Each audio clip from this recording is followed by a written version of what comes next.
بسم اللہ الرحمن الرحیم۔ السلام علیکم ناظرین، پروگرام تصوف کے ساتھ میں ہوں علی عباس۔ آج کا ہمارا موضوع ہے اسلام میں عورت کا مقام۔ اس موضوع پر بات کرنے کے لیے آج ہمارے ساتھ موجود ہیں بلال کتب صاحب۔ السلام علیکم بلال صاحب۔ وعلیکم السلام ورحمۃ اللہ۔ بلال صاحب، یہ عرصے سے یہ موضوع کنٹروورشل رہا ہے اور کبھی کسی نے یہ موضوع نہیں اٹھایا کہ مردوں کے کیا حقوق ہیں یا مردوں کا کیا مقام ہے۔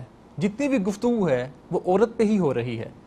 میرے خیال میں علی بات یہ آپ کی بات بڑی اچھی ہے۔ اس کے لیے اس معاشرے میں ایک ایسی عورت کا ہونا ضروری ہے جو اتنی سمجھدار، اتنی عقل مند، اتنی طاقتور اور اتنی باظرف ہو کہ اس کو دیکھنے اور سمجھنے کے لیے مرد انسیکیور ہو جائے اور وہ پھر آواز اٹھائے کہ میرے حقوق جو ہیں ان کی بھی بات کی جائے۔ شاید معاشرہ اس عورت سے ابھی خالی ہے۔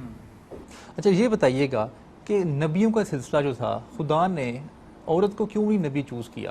پہلی بات تو یہ کہ وہ خدا ہی کیا جو کہ ہماری رائے کا محتاج ہو، ایک۔ دوسری بات، اس بات کو ذرا بڑی توجہ سے آپ نے سمجھنا ہے کہ رسول کے رسول ہونے کی دلیل کیا ہونی چاہیے۔ رسول کا رسول ہونا ہی رسالت کی دلیل ہوتی ہے۔ اس لیے اللہ کے اللہ ہونے کی دلیل صرف اللہ خود ہو سکتا ہے، اس کی اور دلیل نہیں ہو سکتی۔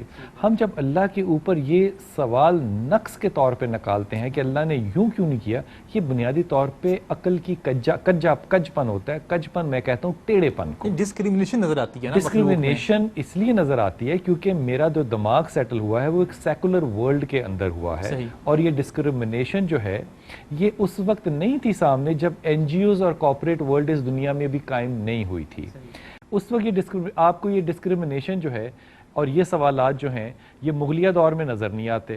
یہ مغلیہ دور سے لے کے آپ کو جنگ آزادی تک نظر نہیں آتے، لیکن جنگ آزادی کے بھی پچھلے 25 سال آپ کو نظر نہیں آتے۔ لیکن اگر 25 سال کے بعد آپ کو پچھلے 30 سال میں سوال نظر آتے ہیں تو کیا یہ واقعی سوال جو ہیں یہ علمی ہیں یا یہ سوال تجارتی ہیں؟ میں ان سوالوں کو تجارتی سوال سمجھتا ہوں، لیکن کیونکہ تجارتی سوال بھی آ گئے تو ان کا جواب بھی دینا پڑے گا۔ دو باتوں کو مد نظر رکھیے۔ ایک تو یہ کہ اگر کوئی پیغمبر نہیں آئی عورت تو کسی عورت نے پیغمبر ہونے کا آج تک دعویٰ بھی نہیں کیا۔ جتنے دعوے ہوئے ہیں پیغمبریت کے وہ مردوں نے ہی کیے ہیں۔ یہ افضل ہونے کی جو نسبت ہے عورت نے کبھی اس کو نہیں اٹھایا کہ وہ اس شرک اور اس بدبختی سے ہمیشہ دور رہی۔ تیسری چیز یہ کہ رسالت کا پیغام جو ہے یہ 365 ڈیز کے لیے نہیں ہوتا، یہ ابتدا سے لے کے انتہا تک یعنی کہ قیامت تک ہے۔ پھر پیغمبر ہونے کے لیے بہت سے آپ کے سوشل رسپانسبلٹیز ہیں جس میں کہ دعویٰ کرنا ہے، جس میں جہاد کرنا ہے، جس میں جہاد بن نفس سے لے کے جہاد بن قتال تک کا سفر کرنا ہے۔ ان تمام معاملات کے اندر اگر اللہ نے عورت کو ایک اعلیٰ مقام دیا اور اس کو یہ چھوٹا کام نہیں دیا تو میرے خیال میں عورت کی اول ہونے کی تو یہ بہت بڑی دلیل ہے۔ صوفیہ کرام میں بھی کوئی نام نہیں ملتا۔ رابعہ سے بڑا، رابعہ بہت بڑا نام ایک ہو گیا، ایک رضیہ سلطانہ بہت بڑا نام ہے، دو ہو گئے، چلیں ٹھیک ہے۔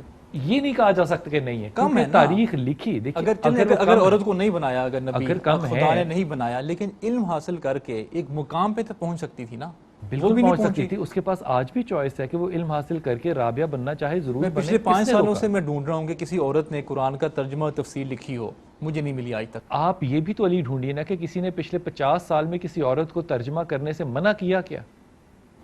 اگر اس نے نہیں لکھا تو اس کی اپنی ڈسکرشن ہے، وہ یہ کیسے کہہ سکتی ہے کہ مجھے میں یہ نہیں کہہ سکتا کہ کم عقل ہے۔ اس کا حوالہ بڑا ملتا ہے کہ عورت کم عقل ہے، اس کو کم سمجھ ہے۔ اگر سائنٹیفکلی دیکھو گے تو عورت کا برین کا جو ویٹ ہے وہ مرد سے کم ہے۔ ٹھیک، ایک اگر آپ کہیں گے کہ یہ کم تر بات ہے تو میں نہیں سمجھتا، کیونکہ یہی عورت جب ایسٹروناٹ بنتی ہے تو اسپیس شٹل کے اندر یہ زیادہ افیکٹو ہوگی کمپیئر ٹو اے مین، کیونکہ وہ آکسیجن کم کنزیوم کرے گی۔ یہ معاملہ بیلنس کا ہے، یہ معاملہ کیا کہنا چاہیے کمپٹیشن کا نہیں ہے۔ اچھا، یہ مرد کی پسلی سے نکلی ہے، اس کی کوئی اوتھینٹک روایت ملتی ہے؟ یہ روایت کہ اس کی پسلی سے نکلی ہے یہ بائبلک روایت ہے۔ حدیث کے اندر یا قرآن سے جو آپ کو روایت ملے گی، اللہ تعالیٰ نے اس کو بھی پیدا کیا۔ آدم کو پیدا کیا اور حوا کو پیدا کیا، اس لیے ہم ان کو پیدائش خداوند سمجھتے ہیں، ہم ان کو پسلی سے نکلا ہوا نہیں سمجھتے۔ اچھا یہ بتائیے گا کہ آدھی گواہی جو ہے وہ کیوں پھر ہے عورت کی؟ آدھی گواہی کا دیکھیے یہ میں پھر آپ سے عرض کر رہا ہوں نا کہ رابعہ کا رابعہ ہونا اس لیے ہے کیونکہ رابعہ کی زندگی کا اور کوئی موٹیو نہیں تھا۔ آپ کو ایسی زندگی میں بہت سے مرد مل جاتے ہیں جن کی زندگی کا کوئی موٹیو نہیں ہوتا سوائے خداوند کے یا سوائے کسی اور چیز کے، خواتین کمپیریٹیولی کم ملتی ہیں، یہ میں احتیاط سے جملہ کہہ رہا ہوں۔ آپ نے جو بات کہی کہ آپ نے بات پوچھی آدھی گواہی کی، یہ آدھی گواہی اگر قرآن کے پورے ٹیکسٹ میں دیکھو گے تو صرف اس جگہ پر ہے جہاں کہ عورت کو فرض نہیں دیا گیا، اور وہ فرض کیا نہیں دیا گیا؟ کمانے کا فرض نہیں دیا گیا۔ آپ کی والدہ نے آپ کو پیدا کیا تو اس کی گواہی کتنی عورتوں نے دی تھی؟ صرف ماں نے دی تھی۔ آپ کی ماں نے آپ کے والد کو بتایا کہ یہ آپ کا بیٹا ہے تو اس کی گواہی ایک عورت نے دی تھی۔ ایک نرس کمرے سے باہر آ کے بتاتی ہے کہ آپ کو ایک بچہ ہوا ہے تو ایک ہی گواہی ہے۔ آپ ان تمام گواہیوں کو مانتے ہیں، لیکن جس گواہی کو آپ آدھی گواہی کہہ رہے ہیں وہ فریم ہے جس میں کہ اکنامکس کا پیراڈائم صرف اکنامکس میں، صرف اکنامکس کے اندر، کیونکہ اکنامکس کا برڈن اللہ نے عورت کو آپشنل دیا ہے، فرض نہیں کیا۔ فرض آدمی کو کیا۔ اب اگر آپشنل دیا ہے اور فرض نہیں دیا تو ایسا کیوں کیا ہے؟ اس کی وجہ اور اس کی حقیقت میرے گمان میں خطبہ نکاح میں چھپی ہوئی ہے۔ جب نکاح کیا جاتا ہے، عورت کو رخصت کیا جاتا ہے، تو رسول پاک صلی اللہ علیہ وسلم اپنے خطبے میں ایک جملہ کہا کرتے تھے کہ یہ عورت تیرے حوالے کی جاتی ہے تیرے نفس کی تسکین کی خاطر۔ ہم نے ہمیشہ اس تسکین نفس کی خاطر کو سمجھا کہ یہ شاید جسمانی تسکین کا ذکر ہو رہا ہے، جب تک کہ ہم نے حضرت عباس آپ کے چچا کی اس تفسیر اور حدیث کو نہیں پڑھا۔ کہا کہ تسکین نفس سے مراد ہے کہ جس طرح ایک نمازی جب مسجد سے نماز پڑھ کے نکلتا ہے اور دل مسجد میں چھوڑ کے جاتا ہے، اسی طرح شوہر جب گھر سے نکلے تو دل گھر چھوڑ کر جائے۔ علی باز دلوں کو جیتنا 2 روپے کمانے سے کہیں زیادہ انٹلیکچول ہے۔ ٹھیک ہے، اللہ نے عورت کو ایک انتہائی انٹلیکچول کام دیا، عورت نے اس بڑے کام کو چھوڑ کے اگر 2 روپے کمانے ہیں تو اللہ اسے روکتا نہیں ہے، لیکن اللہ نے کہا کیونکہ تمہاری یہ ڈومین نہیں ہے، اس لیے جب ان معاملات کے اوپر فیصلہ کرنا ہو تو دوسری عورت کو ساتھ رکھ کے مشورہ لے لیا۔ ٹھیک، ایک روایت حضرت علی کے ساتھ منسوب کی جاتی ہے کہ حضرت علی کا قول ہے کہ عورت سے کبھی مشورہ نہ لو۔ اس کی تو ایک پہلے تو اوتھینٹسٹی بتا دیجئے کیا ہے؟ یہ امام علی کرم اللہ کا مشورہ نہیں ہے، یہ حضرت علی کرم اللہ کا خطبہ ہے۔ اب غور، پہلی بات تو یہ دیکھو کہ فاتح خیبر، داماد رسول، برادر رسول، شوہر فاطمہ کا خطبہ ایک جملہ ہے۔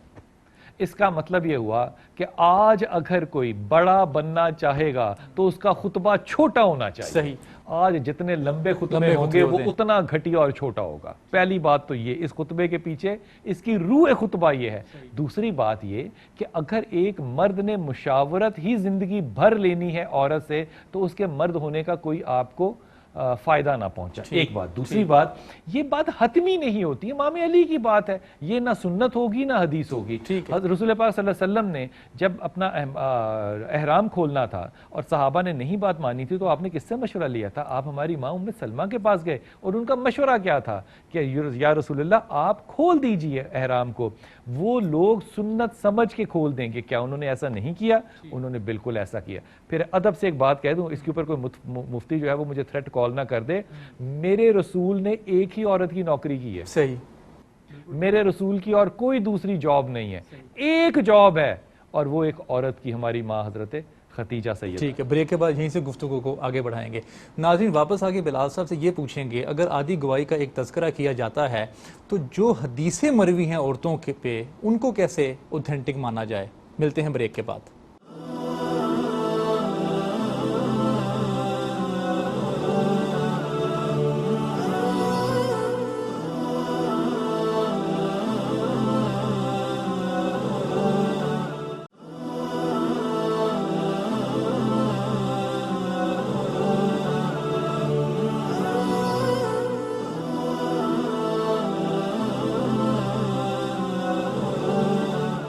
ویلکم بیک ناظرین۔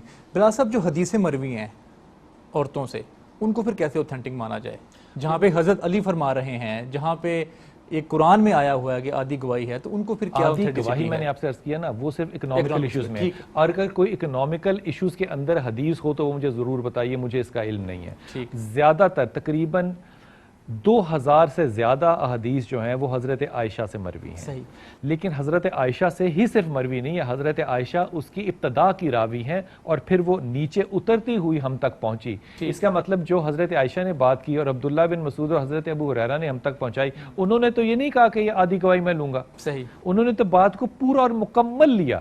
ہم نے اس بات کو آدھا کیا اپنے اس مزاج کو مد نظر رکھتے ہوئے جہاں داڑھی رکھنا مردانگی اور مذہبی رجحان دکھانے لگ گیا۔ اس لیے میرے خیال میں یہ مرد کے نفس کی اور عقل کی پسماندگی ہے کہ اس نے اس آیت کو مکمل طور پہ نہیں سمجھا اور عورت کو اس نے آدھا کر دیا۔ ایک چھوٹا سا ذکر اگر آپ اجازت دیں تو اور کرتا چلا جاؤں۔ قرآن جس طرح کہ ہر ادیب کا ایک ادب ہے اور ہر ادیب کے اس ادب کی ادیب کے ساتھ شناخت ہے، اللہ کے رسول کا کلام، اللہ کا جو کلام ہے وہ قرآن ہے، اللہ کی بھی شناخت اس کلام سے ہے۔ اللہ جب قرآن میں کہتا ہے الف لام میم، مجھے پتا ہے کہ اللہ کہہ رہا ہے الف لام میم، حالانکہ الف میں بھی 3 لفظ ہیں، لام میں بھی 3 لفظ ہیں، میم بھی 3 ہے۔ لیکن دوسری طرف غور فرمائیے کہ جب اللہ کوئی آیت کہتا ہے اور پھر اس سے بڑی بات کہنا چاہتا ہے تو وہ پہلے نہیں آتی، وہ ہمیشہ بعد میں آتی ہے۔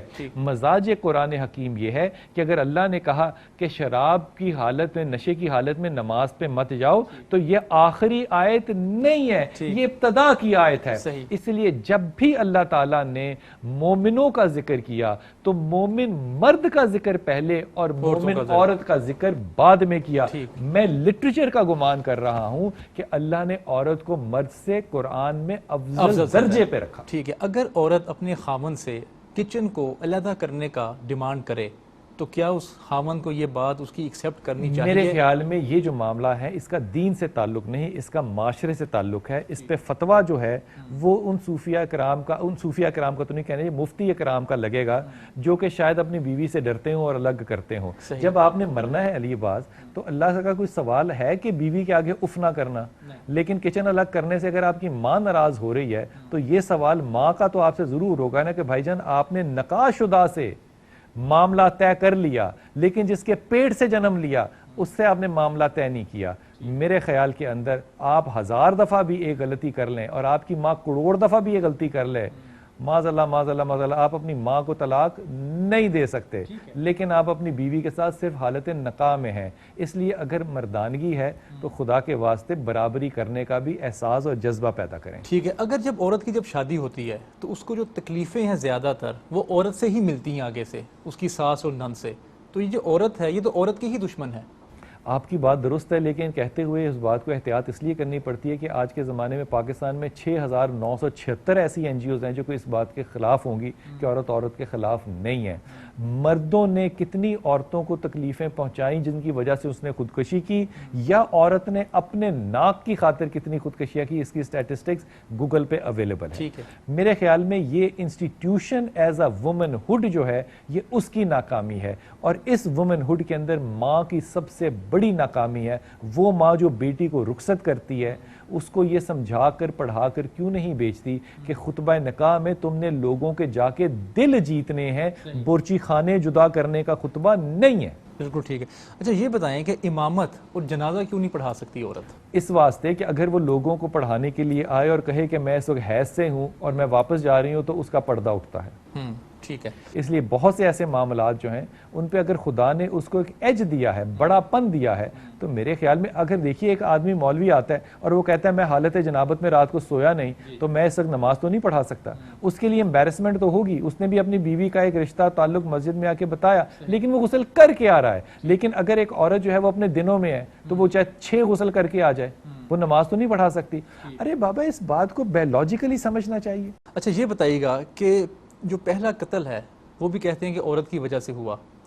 میرے خیال میں یہ بات جو ہے نا یہ انتہائی مولویانہ قسم کی ہے کہ پہلا قتل جو ہے وہ بھی عورت کے اوپر ہوا، وہ عورت دونوں کی بہن تھی، اگر اس کے لیے ہوا تو یہ کیوں نہیں کہتے ہم کہ پہلا قتل بہن کے لیے ہوا؟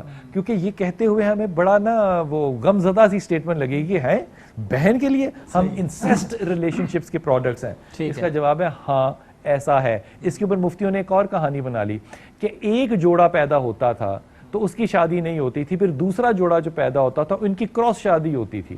ارے بھائی پھر بھی بہن بھائی تھے, بہن بھائی بنتے ہیں, ٹھیک ہے. تو اس لیے یہ بالکل دیکھو, اللہ تعالیٰ نے جب چاہا کہ بہن بھائیوں کا نکاح نہ ہو تب نہیں ہوا, اللہ تعالیٰ نے جب چاہا ہے تو ہے, اللہ تعالیٰ نے جب چاہا نکاح ہو تب نکاح تھا. جب اللہ تعالیٰ نکاح کے بغیر اولادوں کو حلال سمجھتا ہے تو بھائی آپ کو کیا پرابلم ہے؟ ٹھیک ہے. اچھا, عورت ذات جو ہے کیا یہ اپنے آپ کو پسند نہیں کرتی؟ کیونکہ ہر عورت جو ہے وہ بیٹے کی خواہش کرتی ہے, وہ یہ نہیں چاہتی کہ اس کے گھر میں بیٹا پیدا ہو. تقریباً ہر عورت, کیا وہ اپنی ذات سے ڈس سیٹسفائیڈ ہے؟ میرے خیال میں یہ ذات کا شاید تصور اس میں کم اور دین سے دوری زیادہ ہے.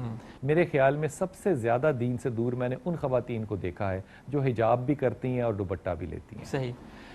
میں بڑے ادب سے بات کہہ رہا ہوں, بڑی جرأت سے بات کہہ رہا ہوں. اگر ان کا دین پریورٹی ہو تو بیٹی کا گھر میں پیدا ہونا ماں اور باپ دونوں کے لیے آدھی جنت کی دلیل ہے, اور دو کا پیدا ہونا مکمل جنت ہے. علی باز گھر میں بیٹی ہو اور میں اس کی تربیت کر سکوں تو میں اپنے رسول کے ساتھ اس طرح کھڑا ہوں گا جیسے یہ دو انگلیاں. اس کے اوپر اللہ کے رسول نے یہ نہیں کہا کہ میری نمازیں بھی پوری ہوں, میرے اعمال بھی اچھے ہوں, میں نے خیرات و صدقات بھی دیے ہوں, روزے, صرف تربیت. ٹھیک, اگر اللہ نے میرے لیے اتنی آسانیاں کر دیں اور رسول نے وہ برکتیں مجھ تک پہنچا دیں اور میں ان برکتوں کے پیدا ہونے پہ نہ شکرا ہوں تو ان للہ و انا الیہ. لیکن یہ کوئی نفسیاتی کمپلیکس ہے عورت کو کہ وہ نہیں چاہتی کہ میرے گھر بیٹی پیدا ہو؟ نفسیاتی کمپلیکس عورت کا نہیں ہے, یہ نفسیاتی کمپلیکس اس معاشرے کا ہے. یہ معاشرہ ہی مذہبی نہیں ہے. تو عورت کو سپورٹ کرے, عورت تو سپورٹ کرے کہ میری گھر بیٹی پیدا ہو, وہ بھی نہیں چاہتی. آپ کی بات بالکل درست ہے, لیکن اس عورت کے لیے یا تو لگتا ہے ایسے جیسے وہ شرمندہ ہے خود کہ میں عورت ہوں, میں شرمندگی جو ہے نا علی باز, اس کو اپنی ماں حضرت سیدہ خدیجہ سے کمپیئر نہیں کیا جا سکتا. ہر عورت کو سیدہ عائشہ سے کمپیئر نہیں کیا جا سکتا. ہر عورت کو رضیہ سلطانہ نہیں سمجھا جا سکتا. ہر عورت کو رابعہ بصری نہیں سمجھا جا سکتا. یہ خاص ہیں. ہمارے ہیروز کون ہیں, ہمارے اینکرز کون ہیں, ہم کن لوگوں کو ہیرو. حضرت بصری جو ہیں وہ بیٹھے, حضرت حسن بصری اور حضرت رابعہ بصری کی عمر میں زمین آسمان کا فرق تھا. حسن بصری رابعہ کے گھر میں گئے اور رات بھر وہیں رہے, اور میرے آپ جیسے لوگ ساری رات دروازے کے باہر کھڑے رہے. صحیح. کیوں کھڑے رہے ہوں گے؟ جاسوسی کر رہے ہوں گے نا. باہر نکلے حسن بصری تو کہتے ہیں حسن ساری رات پھر رابعہ کے ساتھ گزاری, طنز تھا نا.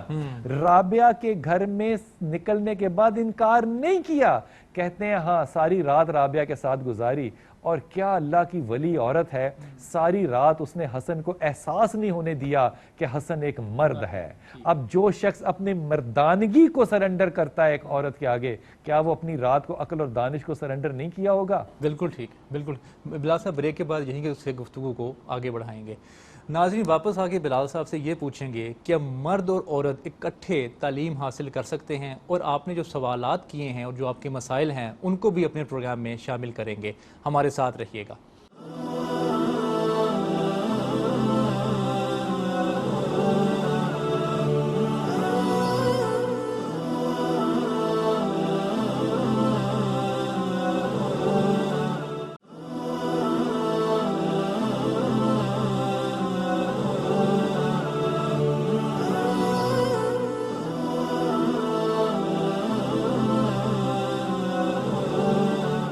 ویلکم بیک ناظرین. بلال صاحب کیا خواتین اور مرد اکٹھے تعلیم حاصل کر سکتے ہیں؟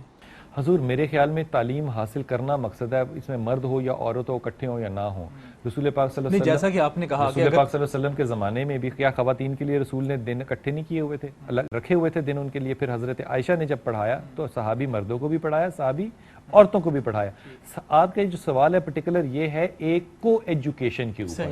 کو ایجوکیشن اگر تو تعلیم کے مقصد میں عورت اور آدمی کو شرعی حدود میں الگ رکھتی ہے تو جائز ہے, اگر شرعی حدود پار ہوتے ہیں تو پھر ناجائز ہے. شرعی حدود بھی تو ایک ریلیٹیو ٹرم بن گئی ہے. کوئی کہتا ہے اتنا پردہ کرو, کوئی کچھ کہتا ہے, کوئی کہتا ہے جین بھی پہن سکتے. بہت اچھے چینل پہ بیٹھا تھا اور ایک بہت اچھی عورت جس نے کہ میرا نام بلال بھائی ڈال دیا تھا, وہ بیٹھی تھی وہاں پہ اینکر.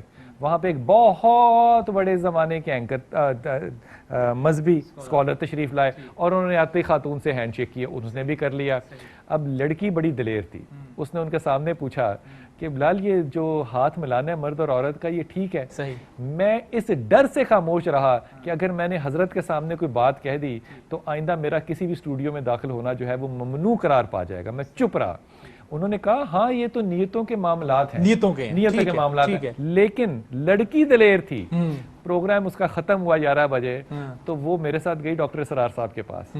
اسرار صاحب کے ساتھ گئے اور اسرار صاحب سے ایک ہی سوال کیا کہ حضرت خدا کے واسطے زندگی میں ہمیں پردہ سمجھا دیجئے, آسان کر کے ہماری زندگی کے مسائل حل ہو. بیٹھے تھے, اپنی سوٹی اٹھائی, اپنی ٹانگوں کے درمیان میں رکھی. انہوں نے کہا پہلا پردہ ہے کہ مرد ادھر عورت ادھر. ٹھیک ہے. پھر کہا دوسرا پردہ یہ ہے کہ گھر کے اندر محرم ادھر اور غیر محرم ادھر. انہوں نے کہا تیسرا پردہ جو ہے یہ بازار کا ہے, اس پردے کے لیے اللہ نے جلباب یعنی کہ گھونگٹ کو گرانے کو کہا ہے. یہ 3 پردے ہیں. کہا سمجھ آ گئی؟ ہم نے کہا آگے. کہتے ہیں چلیں شاباش جائیں. یہ ہے عالم. وہ جو پہلے والے اسکالر کا میں ذکر کر رہا ہوں نا, ہم ان کی باتوں میں آ گئے. یہ کیسے ممکن نہیں ہے کہ بغیر فلرٹ کیے آپ تعلیم حاصل نہ کر سکیں, بغیر انٹریکشن کیے آپ. یہ علی اپنی ایمانداری سے سوچو, میں اپنی بیٹی کو کسی ایسے لڑکے کے ساتھ بیٹھنے کی اجازت نہیں دوں گا جو کہ آپس میں اتنی قربت میں بیٹھے ہوں کہ دونوں ایک دوسرے کو خوشبو کی صورت میں سونگھ سکتے ہوں. یا تو ان کے اندر کوئی ہارمونز کا پرابلم ہوگا یا وہ ایک شرع کی حد کو پار کریں گے. ٹھیک ہے. اچھا یہ بتائیے گا کہ جو خاوند کی جو گھر والے ہیں, کیا ان کی خدمت کرنا, ان کے کام کرنا کیا بیوی پہ فرض ہے؟ دیکھو فرائض تو صرف وہ چیزیں جو اللہ نے فرض کی ہیں. نماز فرض ہے, روزہ فرض ہے, زکوٰۃ فرض ہے, حج فرض ہے. یہ فرض صرف یہی چیزیں ہیں. ٹھیک ہے. باقی فرائض نہیں ہیں, باقی اخلاقی ضروریات ہیں. اگر تو اخلاقی ضرورت میں شوہر کے لیے ماں باپ بیوی سے اہم ہے تو آپ ماں باپ کے دل کو جیتیں. اگر ماں باپ ہیں ہی نہیں تو آپ کو جیتنے کی ضرورت نہیں ہے. معاملہ خدمت کا نہیں ہے, معاملہ دل جیتنے کا ہے کہ آپ نے دل کس طرح سے جیتنا ہے. ٹھیک ہے. اچھا یہ بتائیے گا, جو چھوٹے کپڑے پہن کے لوگ, جو لڑکی اشتہارات میں آئی ہے, تو کیا اس نے اپنی زینت کو خود خراب نہیں کیا؟ اس پہ کوئی سوال ہو, یہ مطلب کوئی بات ہے کہ ہم اس کے اوپر کوئی رائے دیں؟ اگر وہ پورے کپڑے پہن کے بھی زینت بن رہی ہے تو علی باز پھر بھی اس نے اپنے آپ کو کوئی قیمت تو دے دی. نہیں, مقام گرایا نہیں اس نے اپنا. obviously اس میں 2 رائے تو ہو ہی نہیں سکتی. ٹھیک ہے. اچھا یہ بتائیے, اس لیے عورت جو ہے نا, اس پہ اگر آپ اجازت دیں تو ایک جملہ کہہ سکتا ہوں. وومن جو لفظ ہے نا, یہ ہے لیٹن سے, یہ 2 سے بنا ہے, وو اور مین سے. وو سے مراد پتہ ہے کیا ہے؟ Pen. Pen to the man is woman. آج تک کسی کمبخت انگریزی دان نے یہ نہیں کہا کہ اس لفظ کو عزت دار بناؤ. عورت کا لفظ پتہ ہے کیا ہے؟ چھپے ہوئے کو ان ریویل کرنا. ٹھیک. اب کیا خوبصورت تصور ہے کہ چھپا ہوا خزانہ مور اٹریکٹیو ہے. میں ایمانداری سے کہتا ہوں, خدا کی قسم, حجاب میں جو عورت کا تقدس ہے وہ ہاف بازو اور سلیو لیس میں نہیں ہے. جن کو نظر آتا ہے اور ملتا ہے, میں ان کے لیے دعا گو ہوں.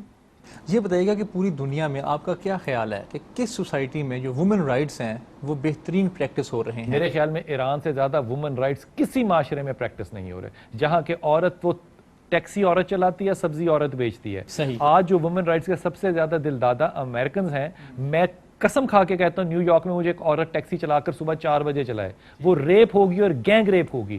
آپ ایران کے اندر اس عورت کو صبح 4 بجے برف میں بھی ملیں ٹیکسی چلاتے ہوئے تو آپ کی جرت نہیں ہوگی کہ آپ اس کی طرف آنکھ اٹھائیں. آپ اس سے سبزی بھی خریدیں گے اور آپ اس کے ساتھ ٹیکسی میں سفر بھی کریں گے, آپ اس کے ساتھ ٹرین میں سفر بھی کریں گے, اور وہ آپ کی ٹیچر بھی ہوگی. اس کا تقدس اسٹیٹ نے اس لیے قائم کیا ہے کہ وہ اسٹیٹ ایمانداری سے دین کو امپلیمنٹ کرتا ہے.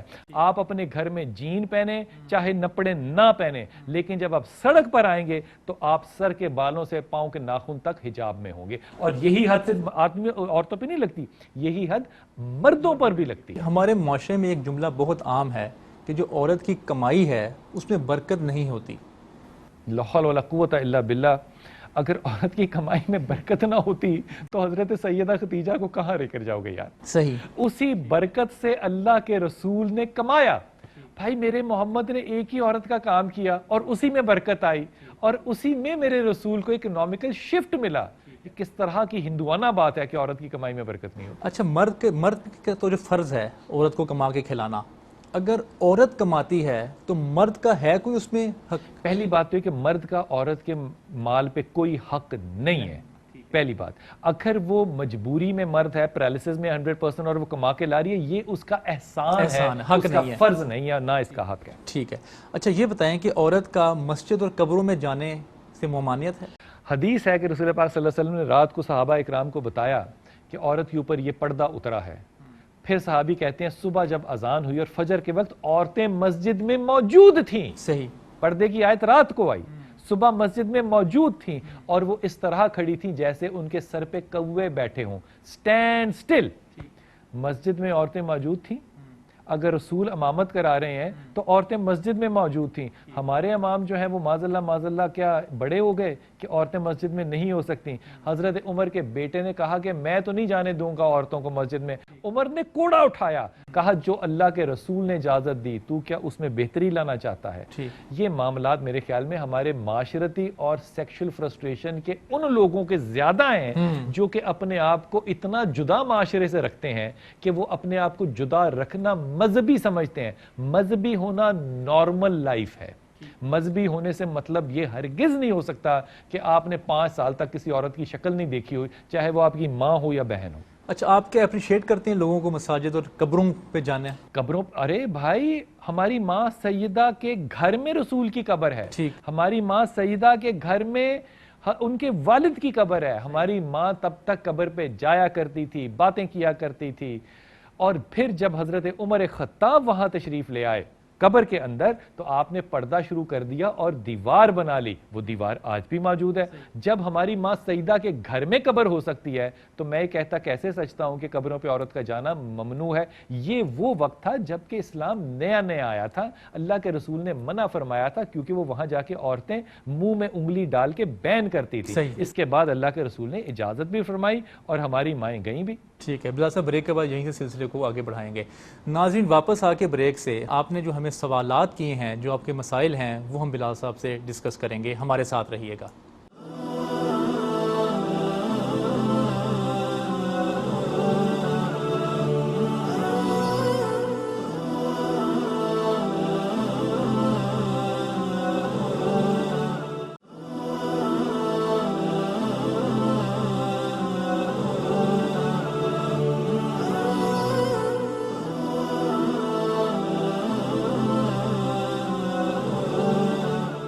ویلکم بیک ناظرین. بلال صاحب یہ بتائیے گا جو حق ہے وراثت میں, اس میں عورت کو کیوں پھر دوبارہ کمتر کر دیا گیا؟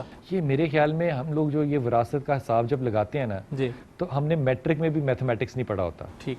اب غور کیجئے کہ وراثت عورت کو کہاں کہاں سے مل رہی ہے. سب سے پہلے تو عورت اپنے باپ کا ذمہ ہے. ٹھیک. لڑکا نوکری کرے گا, باپ کا ذمہ نہیں ہے. عورت جب تک شادی نہیں کر لیتی اپنے باپ کا ذمہ ہے. اگر باپ مر گیا تو بھائی کا ذمہ ہے. اگر باپ اور بھائی کمبخت دونوں مر گئے تو وہ سرکار کا, حکومت کا ذمہ ہے, مرد ذمہ نہیں ہے. ایک, اب وہ نکاح میں چلی گئی. اب جب نکاح میں چلی گئی تو وہ ذمہ شوہر کا ہے لیکن مہر اس کے علاوہ لے گی. ٹھیک. اب یہ مہر بھی لے رہی ہے, اپنے باپ سے بھی لے رہی ہے, اپنے اپنے بھائی سے بھی لے رہی ہے, اپنے شوہر سے بھی لے رہی ہے. اب باپ کا جو حصہ ہے اس میں سے بھی وراثت لے رہی ہے. ٹھیک. باپ کے حصے میں سے جو بھائی کو ملا اس بھائی اپنے اس حصے میں سے اپنی بیوی کو بھی پالے گا, اپنی بیٹی کو بھی پالے گا, اپنی بہن کا بھی خیال رکھے گا. اس لیے اگر غور کرو علی باس اس بات پہ تو کلیکٹیولی عورت آدمی کا جو حصہ ملتا ہے, مثلا کیجئے کہ 6 بھائی ہیں, 4 بھائی ہیں, تو باپ کی جائیداد 4 بھائیوں میں بھی تقسیم ہوگی, ماں میں بھی تقسیم ہوگی اور بہنوں میں تقسیم ہوگی. وہ آدھی جائیداد تو نہیں بھائی لے کے جا رہا, لیکن اپنی جائیداد کے حصے میں وہ بہن کا خیال رکھ رہا ہے. بہن اپنے حصے میں سے بھائی کا خیال نہیں رکھے گی, اس حصے میں سے وہ اپنے شوہر کو نہیں دے گی, اس حصے میں سے وہ اپنے بیٹے کو نہیں دے گی. کلیکٹیولی اگر دیکھو تو عورت مال میں مرد سے کہیں زیادہ حصہ لے رہی ہے. ٹھیک ہے. معاملہ صرف یہ ہے کہ جب خدا کے واسطے قرآن کی تفسیر کرنے والے کریں تو کم از کم میٹرک پاس حساب کتاب تو ضرور سامنے رکھیں. ٹھیک ہے. یہ بتائیں کہ عورت کیا جسمانی طور پہ کمزور ہے مرد سے؟ کس طرح سے کمزور ہے جسمانی طور پہ؟ یہ کیا بات ہوئی جسمانی طور پہ؟ جتنا وزن جتنا تیز مرد دوڑ سکتا ہے یا جتنا وزن وہ اٹھا سکتا ہے اتنی عورت تو نہیں اٹھا سکتی. اگر تو آپ کا مقصد اس معاملے میں یہ ہے کہ وہ جہاد کر سکتا ہے تو عورتیں بھی جہاد کرتی ہیں. اگر اس کا مطلب انٹلیکچوئل ہے تو عورت کسی طرح سے ہلکی نہیں ہے. معاملہ یہ ہے کہ موٹے مرد سے پتلا مرد زیادہ انٹلیکچوئلز میں طاقتور تو ہے. نام زیادہ ہمارے پاس ہیں ہی نہیں نا عورتوں میں. نہیں, ہمیں نام بہت ہیں علی باس, ہم تک وہ مجھ تک وہ پہنچے نہیں ہیں. ٹھیک ہے. مجھ تک پہنچنی ہے. مثال کے طور پہ اگر ہوتے تو کسی نے قرآن کی تفسیر کی ہوتی, ترجمہ کیا ہوتا. وہ ایک الگ بات ہے, وہ آج کے دور کی بات ہے, وہ آج کے دور کی بات ہے. لیکن ہمارے صحابیات میں سے بے انتہا صحابیت ایسی ہیں جنہوں نے حدیثیں پہنچائیں اور جن کی روایتیں ہم تک پہنچی ہیں. وہ اس زمانے میں اگر عورتیں نہیں آئیں تو یہ ان کا ایک اپنا کنٹمپرری پرابلم ہے جس کی وجہ سے انہوں نے یہ طریقہ اختیار نہیں کیا. دوسری بات یہ کہ میرے خیال میں طاقت اور کمزوری کا معاملہ جو ہے وہ مسل پاور سے نہیں کرنا چاہیے, وہ مائنڈ پاور سے کرنا چاہیے. عورت ڈیفینیٹلی زیادہ کمیٹڈ نہ ہوتی تو حضرت عائشہ کی اتنی چھوٹی عمر میں اللہ تعالیٰ ان کی سلیکشن نہ کرتے. اس لیے کی کیونکہ ان کے ذہن میں تازگی بھرپور تھی اور اللہ کے رسول کے پردہ کرنے کے بعد وہ پیغامات جو کہیں اور سے مل ہی نہیں سکتے تھے ہمیں اس سیدہ ہماری ماں کے ذریعے ہم تک پہنچے. اس بات پہ بھی, اس واقعے پہ بھی ویسٹ بڑا شور مچاتا ہے کہ عمر کم تھی بہت حضرت عائشہ کی. ارے آج عراق کا واقعہ آپ نے پچھلے دنوں میں پڑھا ہوگا اخبار میں, ایک 92 ایئرز کا عراقی جو ہے اس نے 22 ایئرز کی لڑکی سے شادی کر لی اور اس شادی کے اندر اس آدمی کی جو 92 ایئرز کا تھا اس کے گرینڈ چلڈرن نے شمولیت کی, ڈھول بجائے, ناچے گائے, اور گرینڈ چلڈرن میں سے بھی ایک 17 سال کے لڑکے نے ساتھ شادی کی. پوائنٹ از کہ ان کے ہاں 92 اور 22 میں فرق نہیں ہے, کامن ہے. نہیں یہ تو 22 سال ہے, یہ تو 22 کیا بتا رہے ہیں نا, 22 سال کی لڑکی 92 سال کا مرد تھا. یہ بھی ویسٹ کے لیے ہضم کرنے کے لیے بات نہیں ہے. یہاں بھی اگر پاکستان میں بات کھلے گی تو این جی اوز چیخے پکار کریں گی. ہم نے نارمیلسی کا سٹینڈرڈ علی باز کس سے لینا ہے؟ کیا مجھے یورپ آ کے بتائے گا کہ 18 سال کی لڑکی جو ہے وہ جوان ہوتی ہے جبکہ ان کی 11 سال کی لڑکیاں جو ہے وہ مائیں بن رہی ہیں؟ کیا مجھے باہر سے آ کے کسی نے بتانا ہے کہ میری بیٹی جو ہے وہ شادی کے قابل ہے یا نہیں ہے؟ اس کا مطلب یہ ہوا کہ آپ کا فیملی سٹرکچر جو ہے وہ بالکل ختم ہو چکا ہے. آپ کو اب حکومت بتائے گی کہ وہ کون سا وقت ہے کہ آپ کا بیٹا یا آپ کی بیٹی جو ہے اب وہ دوسرے مرد اور عورت کے لیے تیار ہے. اس سے زیادہ جاہلانہ اور نامعقول قانون ہو ہی نہیں سکتا. اچھا, ازواج مطہرات کو شادی کی اجازت نہیں دی, وہ اس لیے کہ وہ رسول پاک صلی اللہ علیہ وسلم کی ازواج ہیں. یہ بتائیں کہ کیا تمام عورتوں ماؤں کے قدموں تلے جنت ہے؟ تمام ماؤں کے قدموں تلے جنت ہے, اور چاہے ان کا کوئی کردار ہو, چاہے ان کا کوئی کردار ہو. اللہ تعالیٰ کے رسول نے کہا کہ جس نے ایک دفعہ کلمہ پڑھ لیا اس پہ دوزخ کی آگ حرام کر دی گئی. ہماری ہی طرح کا اور خصوصاً آپ ہی کی طرح کا ایک صحابی تھا, اس نے کہا یا رسول اللہ چاہے اس نے گناہ کبیرہ کیا ہو. اللہ کے رسول کہتے ہیں چاہے اس نے گناہ کبیرہ کیا ہو. اب بتاؤ, صحابی کی ہوئی نا تسلی. ہم کہتے ہیں گناہ کبیرہ نہیں کرنا لیکن کلمہ پڑھنے سے جنت نہیں ملے گی. بھائی جب رسول نے کہہ دیا تو آپ کون ہوتے ہیں مجھ سے جنت چھیننے والے؟ ٹھیک ہے بلال صاحب, ہم ای میلز کا سلسلہ اپنے پروگرام میں شامل کرتے ہیں. جن لوگوں نے سوالات کیے ہیں, جو اپنے مسائل آپ سے ڈسکس کرنا چاہتے ہیں, یہ ہمیں ایک ای میل موصول ہوئی ہے ثنا کی پنڈی سے. کیا حجاب صرف عورت کے لیے ہے؟ مرد کا کیا حجاب ہے؟ اگر مرد ریلیجیس پریکٹسز نہیں کرتے اور عورت سے غصے سے اور زور زبردستی سے حجاب کرواتے ہیں تو اس کی کیا اسلام میں؟ پہلی بات تو یہ کہ اگر کوئی شخص شراب پیتا ہے تو میں یہ جسٹیفیکیشن نہیں دے سکتا کہ میں شراب پیوں گا. اگر کوئی مرد جو ہے وہ بدکار ہے تو عورت یہ جسٹیفیکیشن نہیں دے سکتی کہ میں بدکار کیوں نہیں ہوں. یہ ایک کم ذہن کی بات ہے. دوسری بات یہ کہ حجاب اور ستر ایک دو الگ چیزیں ہیں. عورت کا ستر سر سے لے کے پاؤں تک کا ہے, مرد کا سفر گھٹنے سے لے کے ناف تک کا ہے. اگر ستر ہے تو وہ بنیادی طور پہ سیف ہو گیا. آپ اس کے کردار جیسا بھی ہو, کردار جیسا بھی ہو, اس کے بعد آپ سیفٹی نیٹ میں جانا چاہیں تو آپ نقاب یوں کریں, جلباب کو یوں کریں, آپ قمیض پوری پہنیں, آپ بازوادے کریں. یہ آپ ستر کی ڈیفینیشن قرآن اور حدیث میں ایمان اور اسلام کے ساتھ منسوب ہے. اس کے بعد ایڈیشنز یا سبٹریکشنز آپ کی مرضی ہے. اچھا, یہی پوچھتی ہیں ثنا کہ کیا لڑکی کی مرضی سے شادی نہیں ہو سکتی؟ اگر لڑکی کہے کہ میں نے شادی کرنی ہے تو پیرنٹس کو کہتے ہیں کہ امیچور ہوں, تم ڈیسیژن نہیں لے سکتی.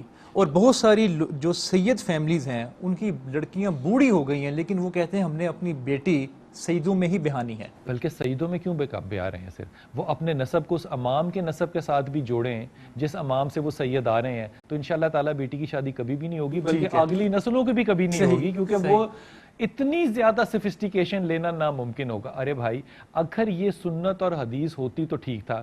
کیا حضرت عثمان, کیا حضرت ابو بکر, کیا حضرت علی, کیا حضرت عثمان کیا رسول پاک صلی اللہ علیہ وسلم انٹر میرجز نہیں ہوئی؟ یہ قریش کا قبیلہ تھا، یہ سارے اہل بیت تو نہیں تھے۔ اب یہاں سے آپ نے مثال نہیں لینی اور آپ نے اپنے آپ کو سپیریئر کہنا ہے۔ میں نہیں کہتا کہ آپ نہ کریں، آپ ضرور کوشش کریں، لیکن خدا کے واسطے شادی آپ کی بیٹی اور بیٹے نے کرنی ہے، آپ نے نہیں کرنی۔ آپ کا نکاح ہو چکا ہے، اب آپ کی بیٹی اگر کسی سے نکاح کرنا چاہتی ہے آپ اس کو مشورہ دے سکتے ہیں، آپ اس پہ جبر نہیں کر سکتے۔ بلال صاحب بریک کے بعد آ کے یہیں سے ہم اپنے سوالات اور اپنے مسائل کا سلسلہ جاری رکھیں گے۔ ناظرین، آپ نے جو سوالات کیے ہوئے ہیں اور آپ کے جو مسائل ہیں وہ ہم بریک کے بعد آ کے بلال صاحب سے ڈسکس کریں گے، ہمارے ساتھ رہیے گا۔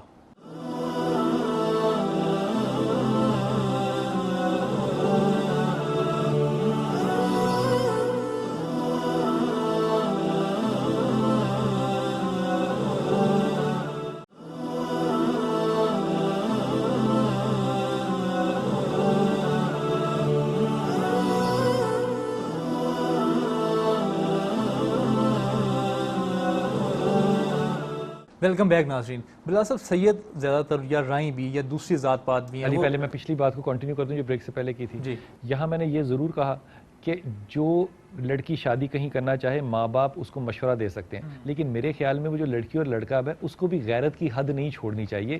وہ انہی ماں باپ کے بطن اور وجہ سے اس دنیا میں آئی ہے، وہ بھی حیا کرے اور تھوڑی سی غیرت کرے اور وہ بھی اپنے ماں باپ کی بات کو وزن بھی دے اور ان کا احترام بھی کرے۔ اچھا بلال صاحب، یہ سید زیادہ تر جو ہیں یا رائی ہیں یا شیخ ہیں، یہ برادری ہے، ذات ہے، یہ کہتے ہیں جی اپنے میں ہم نے کرنی ہے شادی، کیا یہ زیادہ بہتر نہ ہوگا کہ کراس کلچرل میرجز ہوں؟ اس سے زیادہ اچھی پیدائش بھی ہوتی ہے، بچے کی نشو و نما بھی اچھی ہوتی ہے۔ یہ بات آپ کی بالکل درست ہے، لیکن عربز کے اندر آج بھی اگر دیکھیے گا تو نسل کشی جو ہے وہ بڑی امپورٹنٹ چیز ہے۔ ٹھیک ہے، چلیں اہل بیت اور سید اگر یہ کہہ رہے ہیں تو پھر بھی مجھے بات سجتی نظر آ رہی ہے، لیکن جو لوگ سکھوں سے مسلمان ہوئے ہیں وہ اس بات پہ تکبر کیا کر رہے ہیں کہ ہم سکھوں سے مسلمان ہوئے اور ہم اپنی ذات سے باہر نہیں کریں گے۔ ٹھیک ہے، یہ معاملہ جو ہے سیدوں کو اپنے سپیریئر قرار دے دیا، اس کا مطلب ہے سید ڈیفینیٹلی سپیریئر اس لیے ہے کیونکہ آپ اس کو صدقہ نہیں دے سکتے۔ اب آپ کہیں کہ میں نے شیخوں کو صدقہ نہیں دینا کیونکہ ہم سب برابر ہیں، ایسا نہیں ہے۔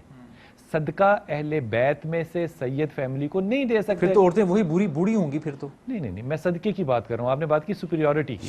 وہ ڈیفینیٹلی ایک سپیریئر کلاس اس لیے ہے کیونکہ اس پہ صدقہ نہیں لگتا، اس پہ خمس لگے گا۔ بس یہی تاثر جائے گا نا آپ کی گفتگو سے عوام کو کہ وہ سپیریئر کلاس ہے تو وہ سیدوں میں ہی شادی کریں گے۔ نہیں، یہ تاثر نہیں جائے گا، یہ تاثر جائے گا کہ وہ سپیریئر ڈیفینیٹلی ہیں۔ ایک، اگر وہ اپنی نسل میں رہنا چاہتے ہیں تو سیدوں میں 12 امام ہیں، 11 تو اولادیں چھوڑ کر گئے تھے، 12ویں غائب ہوئے ہیں، وہ بالکل کر سکتے ہیں، لیکن اگر وہ باہر جائیں گے تو کوئی فقہ اور شرع کی حد پار نہیں ہوتی۔ میں یہ نہیں کہہ رہا کہ آپ کی بیٹی سیدہ ہے، 9 لڑکے سید جو ہیں وہ موجود ہیں اور آپ ایک شیخ کو اس کی برادری کی وجہ سے رشتہ دے دیں، یہ نہیں میں کہہ رہا۔ نہیں، لڑکی ہو سکتا ہے پسند کرتی ہو، اگر پسند کرتی ہے تو پھر میری پہلی دونوں باتوں پر آنا کہ ماں باپ بھی مشورہ دے اور شیخ جو لڑکی ہے وہ بھی تھوڑی سی غیرت اور شرم کرے کہ وہ کس خاندان کو بلونگ کرتی ہے۔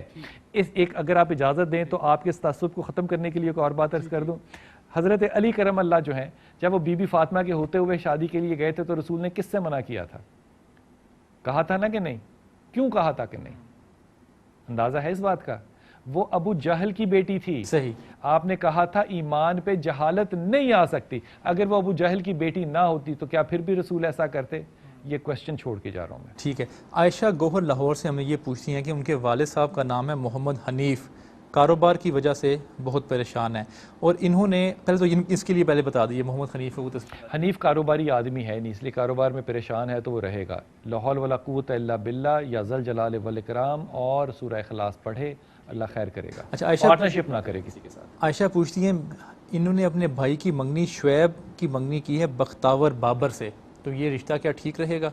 اور ہم نے اس کے 4 صدقے بھی نکالے ہیں دونوں کے، کسی نے اگر کہا صدقے نکالنے سے ٹھیک ہو جاتا ہے تو میرے خیال میں ہم دونوں 2 صدقے نکال کے گھر میں خوش رہ سکتے ہیں۔ اس سے صدقے نکالنے سے یہ معاملات حل نہیں ہوتے۔ بختاور جو ہے کام تو اچھا ہو گیا نا، صدقہ نکال دیا تو صدقہ نکال دیا، کسی کے پیٹ میں کام چلا گیا، یہ اچھی کام ہو گیا۔ بختاور بہرحال ایک سخت اور نان رومانٹک خاتون ہے، جو ان کا بھائی ہے شعیب وہ رومانٹک اور سافٹ انسان ہے، یہ اختلاف ان کے اندر رہے گا۔ رشتہ ٹھیک ہے یا نہیں یہ بتائیے کلیئرٹی کے ساتھ۔ میں اس کو ریکمینڈ نہیں کروں گا۔ ٹھیک ہے۔ ان کے ہسبینڈ کا نام ہے خرم گوہر اور یو کے میں رہتے ہیں، اور یہ کہتی ہیں کہ میں بھی یو کے جا کے اپنا بوتیک کا بزنس شروع کرنا چاہتی ہوں۔ خرم کی بیوی کا نام کیا ہے؟ عائشہ گوہر۔ عائشہ گوہر، خرم بہت اچھا لڑکا ہے، اور میرے خیال میں یہ سوال جو وہ ہم سے پوچھ رہی ہیں یہ ان کو خرم سے پوچھنا چاہیے کہ خرم کیا اس بات کی اجازت دیتا ہے. ٹھیک ہے, اگر وہ دیتا ہے تو وہ ضرور کرے. ان کو پڑھنے کے لیے تسبیحات دے دیجیے. عائشہ کو غصہ کم کرنے کے لیے یا سلام یا مومن, کاروبار کے لیے سورہ اخلاص, اور لا حول ولا قوت الا باللہ اپنے بکھرے خیال اور امبیشن کو کم کرنے کے لیے. خرم کم امبیشس ہے, عائشہ زیادہ امبیشس ہے. ٹھیک ہے, اس میں خرم بیوی ہوگا اور عائشہ شوہر ہوگی. ٹھیک ہے. ماریا ظفر ہم سے پنڈی سے پوچھتی ہیں, ان کے والد صاحب کا نام ہے ظفر اقبال. انہوں نے اپنے کنسٹرکشن کے پروجیکٹس پہ کچھ پیسے ادھار لے کے کسی انویسٹر سے وہاں پہ انویسٹ کیا.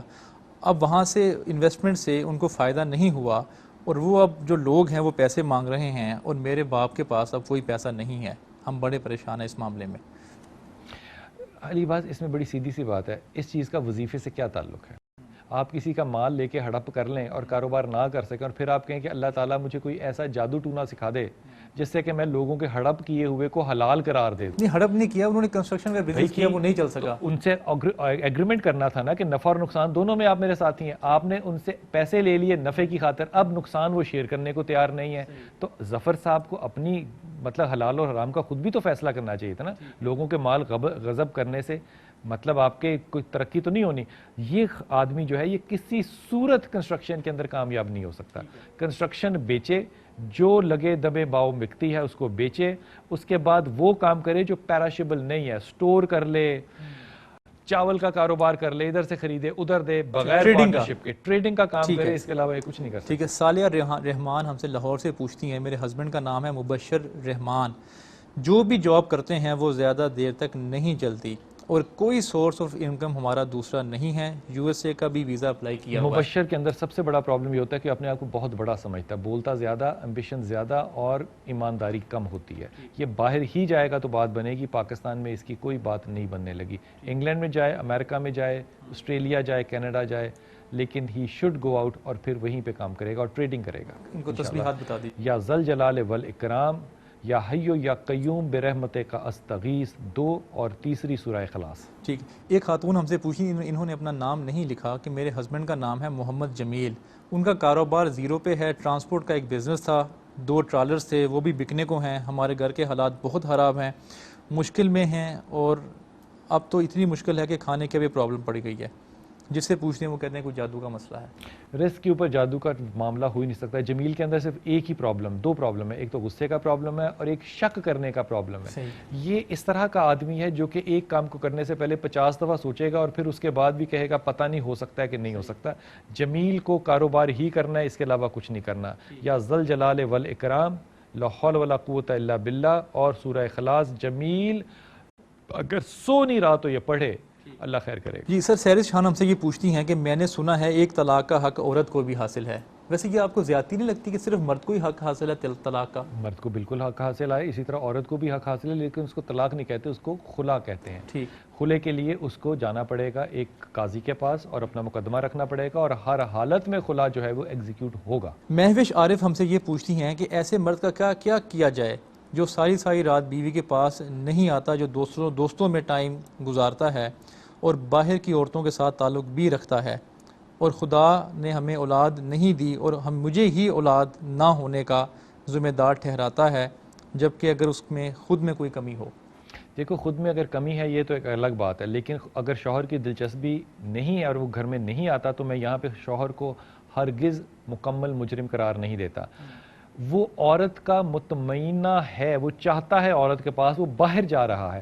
اگر مہوش کے اندر اتنی شخصیت ہوتی کہ وہ اس کو اٹریکٹ کر کے گھر رکھ سکتی تو وہ باہر نہ جاتا. اس لیے میرے خیال میں مہوش کو وہ عیاشی ضرور کرے, لیکن پلٹ کے رات کو گھر واپس آئے. ایک بیوی کا کام جو ہے وہ صرف نماز پڑھ کے عبادت کر کے بچے پیدا کرنا نہیں ہے. اس کے عیاشی جو باہر ہو رہی ہے وہ گھر پہ اس کو حلال طریقے سے کیوں نہیں کرا سکتی؟ صحیح.